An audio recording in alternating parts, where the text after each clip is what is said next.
Hey everyone, this is Dave from the Adobe Character Animator team, and lately I've been completely making all of my Character Animator puppets using Adobe Fresco. This is a fantastic drawing app. It has so many options and brushes and just level of detail you can get to, and that's what this video is going to do. It's going to walk through the process of first drawing a character in Adobe Fresco and pinpointing some things to look out for when creating a Character Animator puppet, like how to separate things into different parts and sections and grouping stuff together. And then we'll move on to the desktop to Photoshop and Character Animator to do some light rigging, and then finally bring the character to life with lip sync, head motions, pupil movements, all of that stuff that you know and love in Character Animator. Hopefully it's a fun tutorial and helpful, so let's get started. All right, so I'm here at the home screen of Adobe Fresco, and I can see all of my different drawings and documents down here. Now, you notice I didn't draw all of these, right? Some of these are my kids' drawings, and that's the cool thing about Fresco is that it syncs all your documents in what we call cloud documents. So if I go over here, I can see all these different things that we've been working on our various iPads. So I've got my iPad Pro that I'll be using today with an Apple Pencil, but my kids are using an iPad Mini with a little stylus that they have, and they're just doing Adobe Fresco on that as well. And the nice thing is that all of our documents not only sync up on our different tablets, but also on the desktop. So when I open up Photoshop, I can see all of these documents and all their layers show up there. So there's no sending things back and forth through AirDrop or trying to email or Dropbox them or whatever. It all just works seamlessly. And that's one of the biggest benefits. I feel like it's a huge workflow time saver having everything sync like that. But for today, we are making a Character Animator character, so let's go to Home, and at the top here, you've got your different document sizes. I'm going to start with this square size, 2100 by 2100. I would think anything over, 1500 by 1500 is okay for a Character Animator puppet that you're at least going to do an HD style video with, so that looks good to me. And that brings us into here. So you can just pinch to zoom. You can use, rotate and all that stuff to move around. And it's a pretty easy format. Your layers are over here, your tools are over here, and I'll kind of walk through them and talk through them as we go through the process. So I always start with a simple guide to get a general idea of what I want to draw and make sure I kind of have an outline that I can follow. So in my pixel brushes over here, I'm going to tap on sketching and then go to pencil and make sure I'm on that. And black looks good, and 8 is a good size to start off with, so let's go with that. So I'm doing a lot of this. I'm going into my brushes a lot. I'm going to my colors a lot and changing colors. This is a great color picker. I really love using it. And then using my brush size. Between those three, that's where I'm spending a lot of my time over here in the tools.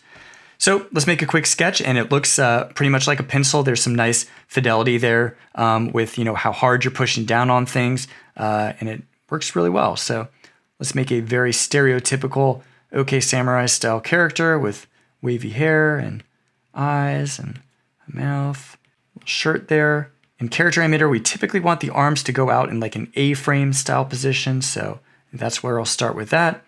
And something like that. So simple as that. Just a really quick 30-second sketch that looks pretty good. If I want to reposition it, I can tap on the transform tool over here, this little one with all the arrows coming out of it, and move it around, make it bigger or smaller, rotate it, whatever I want. Again, this is just a guide, so I really don't care, and I'll tap done when I'm happy about that.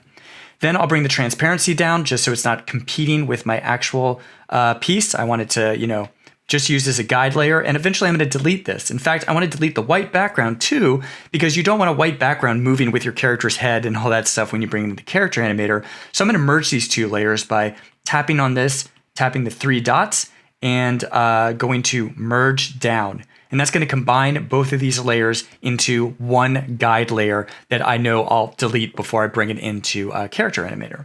All right, so with that, let's get started drawing. So I'm going to tap to make a new layer over here, and I'm going to change to from pencil to the pen tool, and let's make this about 10 or something like that for our outline. And typically I want to make things in new layers. So instead of drawing everything in one layer, I want to kind of keep the different parts as their own layers. So for example, I'm going to do the color of this background in its own layer. I'm going to drag to rearrange layers and move them around. And let's make this like a blue or something like that. And I'll just start to color this in. Actually, I don't want to use the pen for this. I'm going to use the watercolor brush because Fresco has some incredible watercolor capabilities. This is one of the best features of Fresco, in my opinion. I love the watercolor wash soft. Personally, I think this is a great brush. I'm just going to show you really quickly when you do a really big brush, just beautiful fluid dynamics, how it all kind of merges and feels wet. And then when you add a different color to it, let's say I add a green in here, it'll kind of try to blur and get in there, and the screen capture is lagging a little bit, but you get the idea of how watercolors with an undo button. I mean, it's the future, everybody. It's great. So let's go to watercolor. I'm going to bring this back to the blue, something like this, a little bit lighter, and bring the brush size down to something a little more manageable. And then in its own layer, I'm just going to start coloring and start painting with this brush. So while I'm in here, I'm going to work on the hair as well. So let's go back to our pen tool. I'm going to make that black and make a new layer for this. And I'm going to leave a little space in the front because I want some dangling hair to have a little bit of physics to it to make my character feel a little more alive. So I'm going to do a basic outline, something like this, where I have it come down and then some spikes up here and in the back, and leave a little bit of room in the front where I'll add some spikes. So let's do another color layer over here. All right, so I'm gonna move back to watercolors to fill this in. This has its own new color layer, and I'll just start to color this whole thing in. Now, why am I doing so many different layers, line art and paint layers and everything? Well, it's because I really want to be able to separate this into as many parts as possible. So I don't want my eyes and my nose and my mouth all in the same layer because I want to be able to manipulate those independently later on in Character Animator. So it doesn't make sense for me to, by the way, quick tip, when you tap and hold something with your finger, you'll get that color, and that really helps you, match colors to things you've already done. But as I was saying, I don't want to do something like this where in this same layer as my hair line art, I have, the eyes and the nose and the mouth, because that's going to then, it's going to be really hard if I want to move my eyebrows and animate those on their own. I don't want to pull the rest of the skin at the same time, and I don't want the mouth to, be warping everything also. So you don't want to be doing, the more that you can separate things, the better, because you can always merge it later, and that's an easy process, but taking things out is way more difficult. So now I'm going to add those dangly hair parts. So let's do something like this, where I've got one that comes out like that, and another that comes down like that. And then let's add color layers underneath each of these. And we will do the orange. I'll tap to get that orange color. So go back to my watercolor, make sure I'm on my watercolor soft. I think this is the top one. Yep. So let's let's draw in that, and then this one, draw in there. Okay, so I have these different hair parts now, but I actually want them to be grouped together. And the way you group things in Fresco is you tap and drag them and put them over top of each other, and that's going to create a group. So now this hair group is both the color and the line art layer together. So I'm going to do the same with this one, and I'm going to do the same for everything else down in here. And I'm actually going to move all of these into the same group. So I have one head group that's basically going to be moving back and forth with my own head in Character Animator, and then I've got all these other parts inside it. I feel like you want to do some light organization like this when you're in Fresco. I wouldn't recommend naming your layers and groups and tags and stuff like that. It's just, you can do that later, but some basic part layering and organization I think will help you later on. By the way, if you did want to name this as something, you can tap it, tap the settings up here, tap the layer group, and call it whatever you want. So hair strand, something like that. Okay. And that would name it. But again, you don't really see the names in Fresco. I feel like you're better off focusing on the drawing in Fresco and do a lot of the organization and naming and stuff in Photoshop later, which is what I'll be doing in this tutorial. All right, so get back to the main area. I'm going to tap this arrow to get back, and let's start working on the eyes. So let's go back to our pen, and we'll do black and tin. That sounds good. There's one eye. Let's do the background for that as white. Color that in. And I'm going to group these together just to keep them kind of in the same family. The eyeball and the surrounding stroke are going to want to move together. Let's make a pupil now. I can just make it black We'll do something like that. And then I also want to make a blink state. So when these eyes close, what will they look like? I'm just going to do a really simple line, something like this. And that's what it's going to look like. So when it blinks, it's going to look like that.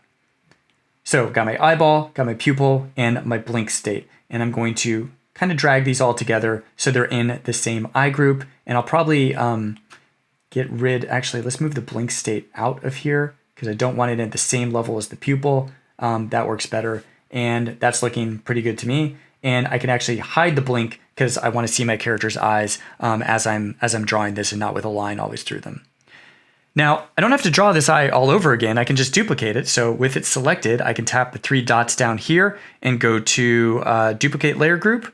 And now that makes an exact copy of that. I can transform that, bring it over here, and I've got that exact eye. Now, to make it a little bit different, I'm actually going to rotate it to make it a little bit offset from this one so it doesn't look exactly the same.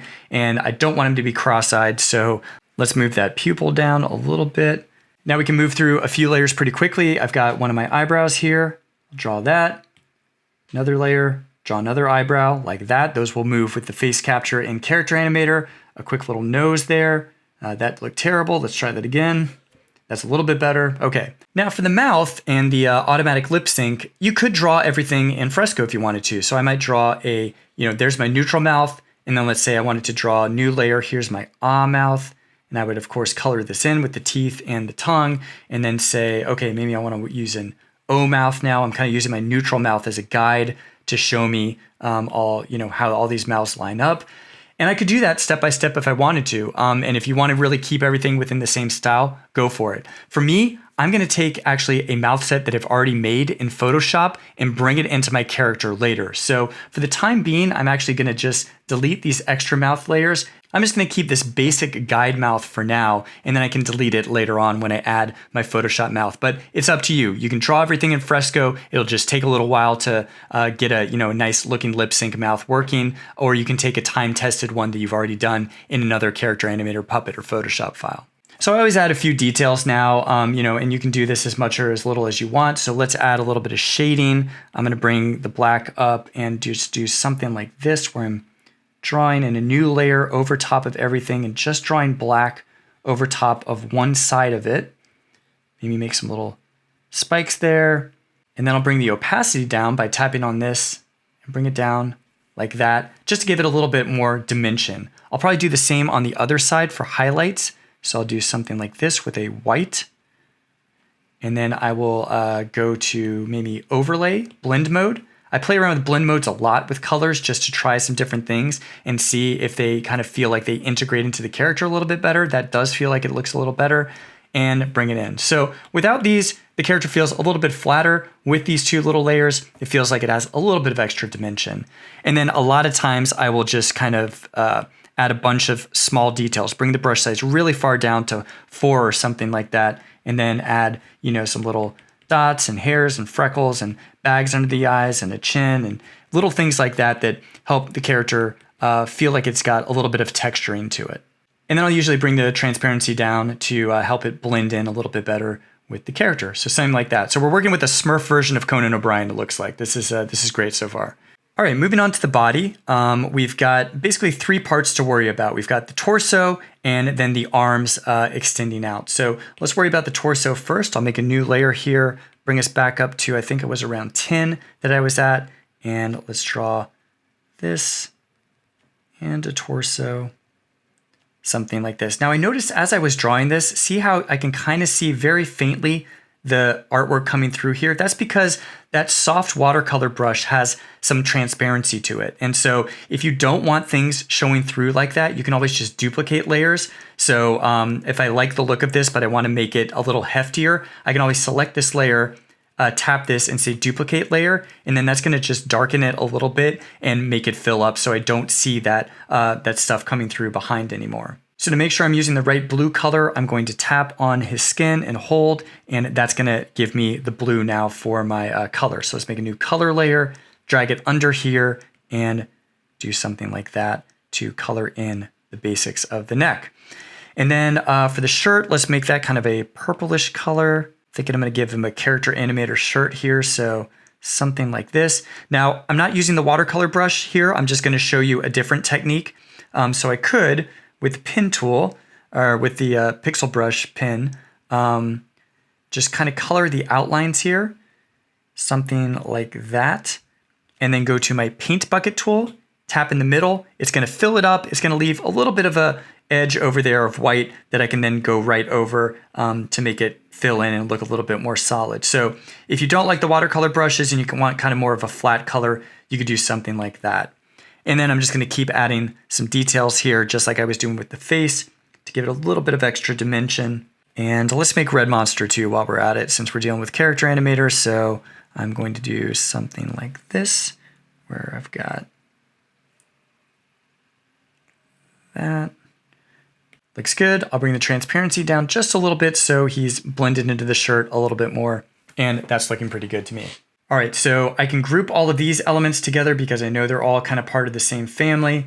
And now let's move on to a new layer for the arms. I'm going to actually make my arms behind the character's torso here. You can make your arm order in any order you want, but for this character, I think this is how I'm going to do it. So let's go back to black here and 10. And with this selected, I'm actually going to draw my arm a little bit off so I can see the edge of it. And then I'm going to move it back next to the torso in a second. So it's going to be disconnected to start with. So let's do something like that. Actually, I'm just going to even make like a loop there and then bring the artwork down, something like that. Now, of course, in Character Animator, you could, a lot of times you have different hand positions that you swap into and things like that. I'm keeping things deliberately simple for now, but you could do all that stuff here as well with Fresco. It'd just take you a little bit longer to do. All right, so there we go. I've got an arm. I'm going to bring these two together. I'm going to move them behind the torso so they've got a nice pivot point there where they can move from. Tap done.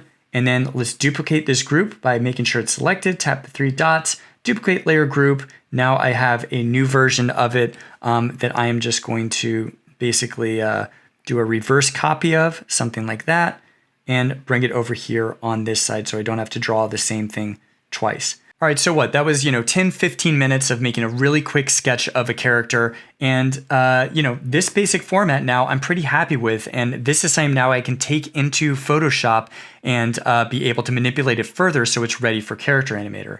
Before I do that, though, I do want to get rid of this guide layer down here. I don't need it, so I'm going to make sure that's selected. Tap the 3 dots and say Delete Layer. All right, so now I want to sync it, so it's going to go back to the desktop, and so all I have to do is tap Home. It's going to say Saving Document, and it's going to go through that process, and now it's showing up here back home. I can see it in my cloud documents. If it has the little blue circle next to it, it means it is still syncing.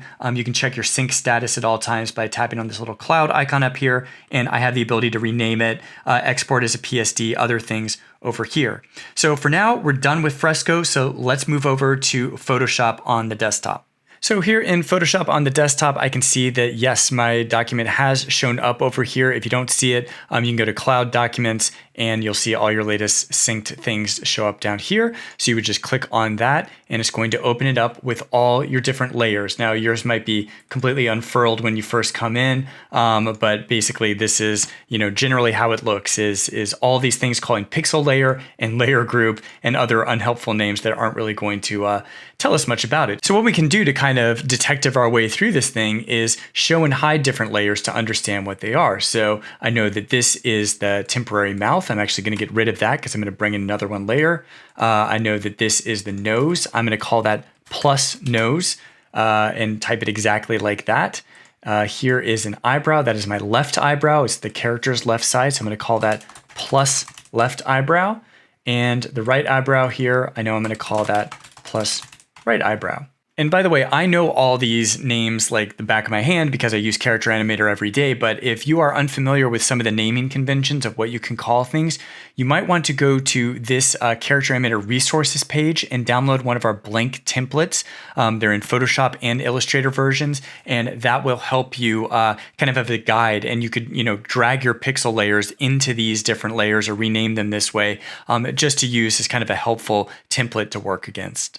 All right, so then I've got my right eye here. So I'm going to call that plus right eye, and my left eye plus left eye. And inside these eyes, there's quite a few things. So let's go in there. I know I have my blink layers. So I'm going to call this right blink.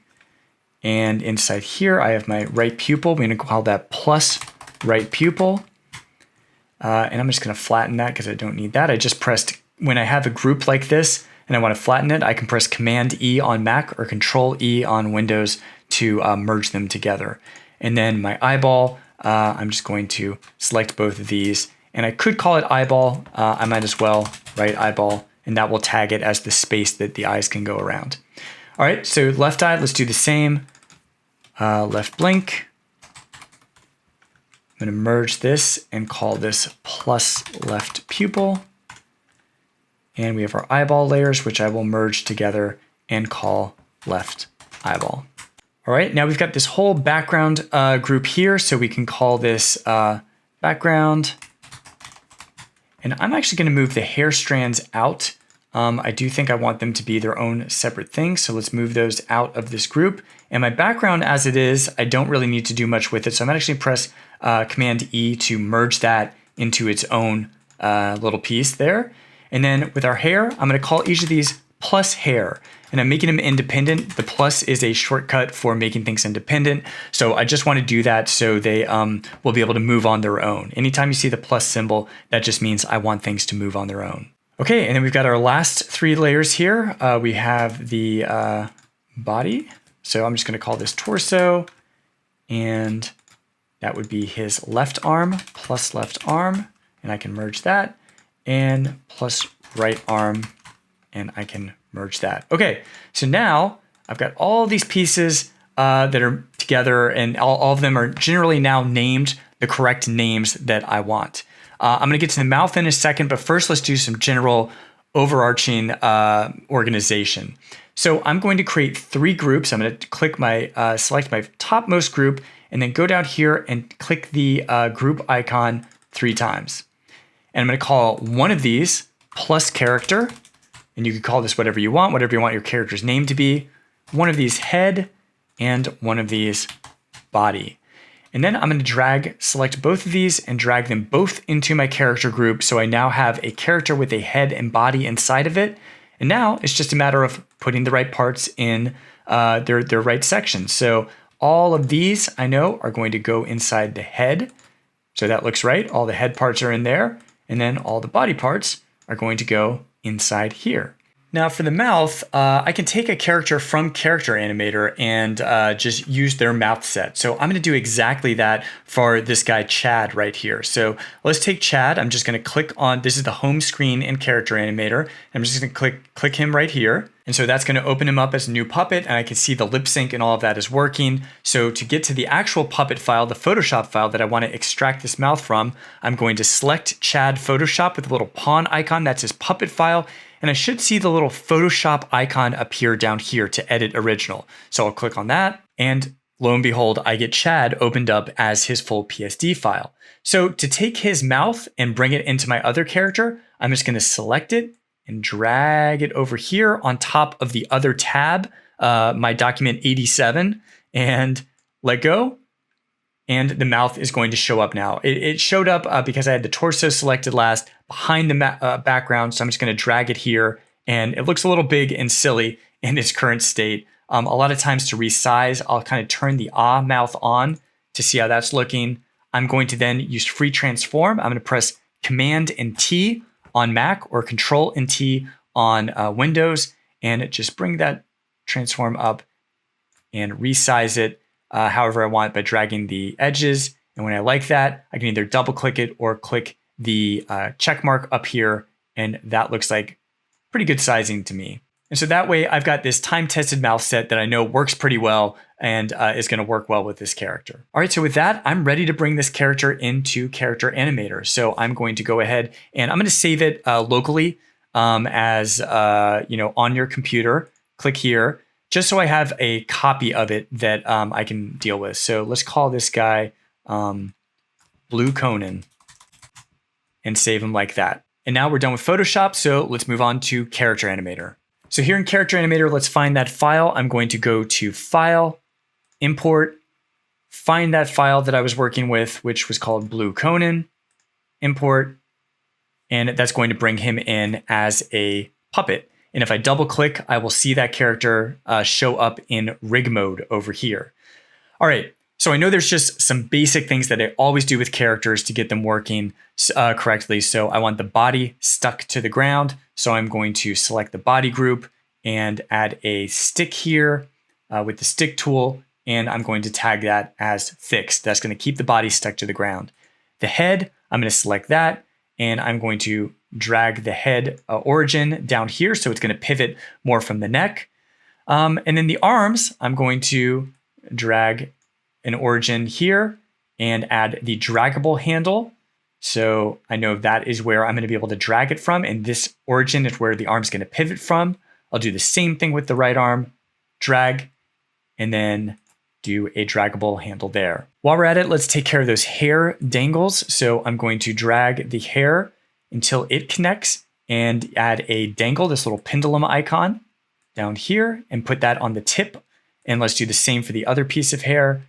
Do that and add the tip. All right, so I just took a very few amount of steps. I could obviously add a lot more to this character, but let's try with just these basic rigging steps, see how it's looking. So I'm going to select my puppet, click the new scene icon down here, add to new scene, and already it looks like my character is coming to life. They're looking pretty good. Now they're a little too big for this scene, so I'm going to select my character, the transform tool over here, the transform behavior, I should say, and bring the scale down just a little bit, maybe bring the position down, something like that. And, I've got a little dangle in the hair up there. That's looking all right. I've got my arms that are moving. I need to add some sticks into them to make them look a little bit better. So let's go back into rig mode, double click on my puppet or click rig, select my arm, go into the stick and just add these where you think the bones would be. I could, of course, add arm IK and other things, but I'm not going to do that right now. I'm trying to keep this as simple as possible. There's other tutorials that go much more in depth with that stuff.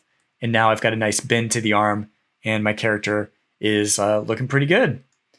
So not bad for 15 minutes worth of work in Fresco and getting things at more or less working as a character animator puppet. Let's see if I can blink as well. Yeah, the character's blinking also. So admittedly, this was a very rushed workflow, right? This character looks pretty rough and I really was going through it as quickly as I could, but you are only limited by what your own illustration skills, right? So you could bring a watercolor picture to life or a flat art drawing, or if your kids are drawing things in Fresco, you could take those and bring them to life really easily in Character Animator with just a few really simple rigging steps. So for me, this is my new preferred way to draw characters. I used to be using a Wacom tablet to draw everything. And since I got the iPad Pro and Fresco and figured out this workflow, this is how I'm designing all my characters. I've been working on this new cartoon called Consoles, which is about these robots that come to life and are apartment mates and are based on the video game consoles. And I've done all those characters using Fresco to Photoshop to Character Animator, and it's been great. I have 4 different characters that I'm using in this, and the watercolor backgrounds and all of that. I'm doing the whole thing, all the workflows in Fresco, Photoshop, and Character Animator, and it's working really, really well. So I think this is a great way to make characters and help bring them to life and give them a little bit of personality. So I hope this was helpful. I would love to see what you create with this stuff. So if you make things using Fresco and Character Animator, please use hashtag Character Animator when sharing it on social media so we can check it out. And if you have any questions or ran into any problems during this process and need help, the best place to get help is the official Character Animator forums. That's it for today. Thank you so much for watching and have fun.